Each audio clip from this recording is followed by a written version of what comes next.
ख्वाई जिले में इस साल के शुरुआती 4 महीनों में ही जंगली हाथियों के हमले से दूसरी मौत की खबर के बाद पूरी चिंता फैल चुकी है। मुंगियाकामी के जूमबाड़ी इलाके के निवासियों ने हाथियों के हमले में महिला की दुखद मौत के बाद विरोध करते हुए उसके शव के साथ सड़क जाम कर दिया।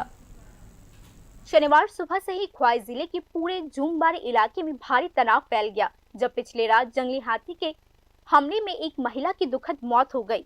अंधेरे के आड़ में हाथियों के अचानक हमले के दौरान महिला गंभीर रूप से घायल हो गई। बाद में महिला ने वही दम तोड़ दिया। इस घटना ने स्थानीय निवासियों में भारी गुस्सा भर दिया है। मृतक का शव लेकर उन्होंने मुंगियाकामी इलाके में सड़क जाम कर दिया। इस लंबे जाम से यातायात और संचार व्यवस्था ठप हो गई, जिससे इलाके में तनाव चरम पर पहुंच गया। स्थानीय लोगों का आरोप है कि हाथियों के लगातार बढ़ते खतरे के बारे में वन विभाग को बार बार सूचित किए जाने के बावजूद उन्होंने कोई प्रभावी कदम नहीं उठाया। घटना की खबर मिलते ही वन विभाग के अधिकारी मौके पर पहुंचे। हालांकि स्थिति इतनी तनावपूर्ण हो गई थी कि गुस्साए भीड़ ने अधिकारियों को घेर लिया और विरोध प्रदर्शन शुरू कर दिया। जैसे जैसे स्थिति बेकाबू होती गई, आरोप है कि भीड़ ने मौके पर मौजूद पत्रकारों के साथ भी दुर्व्यवहार किया। मीडियाकर्मी बहुत मुश्किल से वहां से पीछे हट गए। स्थिति और बिगड़ने पर मुंगियाकामी पुलिस स्टेशन से पुलिस की एक बड़ी टुकड़ी मौके पर पहुंची और स्थिति को काबू में करने का काम शुरू किया गया। रामकृष्णपुर। हाँ की घटना ऐसे बोल रहे रात रे गणेश आया मारा लाइसे कटार समय आराइता समय अच्छा रात रे आराइता কয়টা আইছিল একটা গণেশ কিটা করছে প্রথমে এনো এরা এনো আয়াছে এরা এনো লাগল পাইছে এরা মারা লাইছে তারা কোন ঘরে আছিল এই গরুই এই ঘরটা ছিল হ এই গরুই এই ঘরের ভিতরে প্রথম হামলা করছে আয়া হ্যাঁ হামলা করছে প্রথম হাতি এই ঘরে হ হামলা করছে এরপরে হামলা করছে পরে এর পরে বাইকে আইছে ইনো বাইকে আইছে এরা বাইকে কল পাইছে না এর পরে ইনো মারা লাইছে। আপনারা কই আছিলেন? আমি এই ঘরের ভিতরে আসলো, বাইরে হইতে আসছে না, এখানে দাঁড়াই রয়েছে সামনে, ঘরে থেকে বাইরে হইতে আসছে না।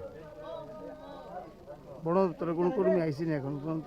হ্যাঁ বন দপ্তরে কোনো কর্মী আইসেনি এখন পর্যন্ত? আইসে না। আপনার নাম কি? অজিত বর্মা। আপনার কি হয়? হ্যাঁ আপনার কি হয় যে মারা গেছে? মা। নাম কি? মণিমালা। বয়স? বয়স 17। ख्वाई जिले में इस साल की शुरुआती 4 महीनों में ही जंगली हाथियों के हमले से दूसरी मौत की घटना ने जनता के बीच चिंताओं को फिर से जगा दे दिया है। जंगलों की सिकोड़ने, खाने के स्रोतों की कमी और जंगलों के किनारे वाले बस्तियों में इंसानी बस्तियों के धीरे धीरे फैलने की वजह से जंगली हाथियों আমরা একটা খবর পাইছি যে জুমবাড়ি এলাকায় হাতির আক্রমণে মৃত হয়েছে এক মহিলা। খবরটা সংগ্রহ করলাম, তারপরে রাস্তা অবরোধ করলো তারা। রাস্তা অবরোধ আমরা ফুটেজ কভার করছি। হঠাৎ কইরা তারা ভাঙচুর চালাইছে অফিস কাছারিতে। কোন অফিস? এটা বন দপ্তরের অফিস। সেখানে আমরা ফুটেজ কভার করতে গিয়েছিলাম। হঠাৎ করে চড়াও হয়েছে আমার উপর যে কেন আমরা ফুটেজ নিচ্ছি, ফুটেজ ডিলিট করো। আমরা বলছি যে হ্যাঁ ফুটেজ ডিলিট করে দেবো, সেটা আমার প্রয়োজন না, আমার প্রয়োজন যেটা ততটুকুই রাখো। কিন্তু হঠাৎ চড়াও হয়ে না এক্ষুনি করো। উশৃঙ্খল কিছু যুবক ছিল, মানে কথা শুনতে রাজি না, তারা এমনভাবে চড়াও হয়েছে, মানে চারিদিক থেকে আক্রমণ শুরু করলো যে আমার কথা বলার সুযোগ নেই। তারা কি মারধর করছে? হ্যাঁ, আমার পায়ে বাড়ি পড়ছে, হাতে একটা বাড়ি পড়ছে, তারপরে এই সাইডে পড়ছে, একটা মোবাইলে বাড়ি পড়ছে। মোবাইলটা আমি দেখছি না, আমি লক্ষ্য করছি না, আমি পকেটে আছে মোবাইল, আমি খেয়াল করছি না। কোন হাউসের আপনি? সংবাদ উত্তর। নাম কি আপনার? নরেন চক্রবর্তী। ডিপ্রামথাও আছে। আচ্ছা, কত বছর ধরে এই এলাকার মধ্যে হাতির এমন উপদ্রব চলছে? এটা আমি ঠিক জানি না, কিন্তু আমি জিজ্ঞাসা করছি আজকে গত 20-25 বছর ধরে এই সবগুলো হইতেছে। এটা এবং এটা ফার্স্ট ইনসিডেন্ট না, নট লেস দেন 15-16 জন অলরেডি মারা গেছে। আর রিগার্ডিং অ্যানিমেলস, এটা তো আলাদাই। So government should take a step that this type of things are not repeated again. और इंसानों के बीच झड़प बढ़ रही है। नतीजतन इंसान और हाथियों के टकराव और भी बढ़ते जा रहे हैं। जानकारों के मुताबिक ख्वाई जिले में हाथियों की बढ़ती आवाजाही के पीछे पर्यावरण और इंसानी गतिविधियों से जुड़े मामले साफ तौर पर देखने को मिलते हैं।